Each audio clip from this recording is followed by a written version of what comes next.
Tulo ka mga individual nga giingong nagabaligya og uranium nga nadakpan sa gilusad nga mga operasyon sa NBI ang nagpuyo sa Cagayan de Oro City. Ang narecover nga mga uranium pwede magamit sa terorismo sumala sa NBI. Sayron ta ang dugang detalye sa live report ni Cyril Chavez. Cyril.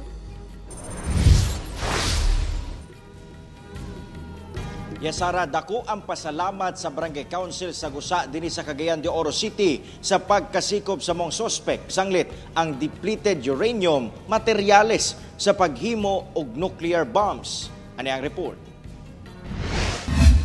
Hoy! Hindi! Bakit, sir? Bakit ka? Pinaspasay nga gisulod sa mga operatiba sa National Bureau of Investigation kon NBI kining usa ka balay sa Barangay Gusa sa Cagayan de Oro City sa ilang gilusad nga operasyon.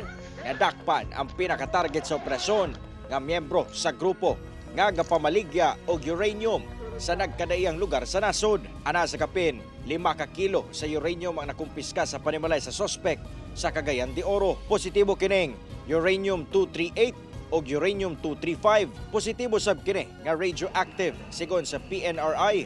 Butang nga delikado sa tawo busa ang mga miyembro sa PNRI. Makita pa nga naka-protective suit. Sumala sa Philippine Nuclear Research Institute nga ang depleted uranium o sa kamatang sa mineral nga pwedeng magamit sa terorismo, partikular sa paghimo og nuclear weapons. Ang DU ay maaring gamitin as dirty bombs or radiation dispersal devices. This makes the DU as dirty bombs the ultimate weapon of terror.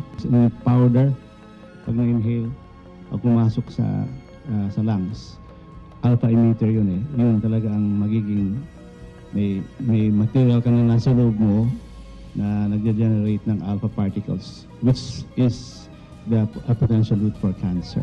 Nagpasalamat ang Barangay Council sa Gusa sa pagkasikop sa maong sospek na ilan lamang nila ang suspitsado sa lugar nga adunay laundry business. Kami sa barangay, doon na ami kuan na ami mga agent nga nasa Jagalakaw sa barangay, labi na kong information sa drugs, pero sa mga inana nga high valued na kaayo, kami wala kayo capacity diha. Una pa man ang operasyon sa Cagayan de Oro City. Una na nga nadakpan sa NBI ang lain pang mga suspitsado sa Pasay City ug Mandaue City sa Cebu. Inimbestigahan na ngayon sa tulong ng ating Interpol at FBI and other agencies, dinidetermine na natin kung paano na ipasok dito sa Pilipinas yung mga uranium na yan. Kasong paglapas sa RA 5207 o Atomic Energy Regulatory and Liability Act of 1968 ang ipasaka batok mga sospek. Ang problema sa otoridad, sanglit, karaan na ang maumbalaod.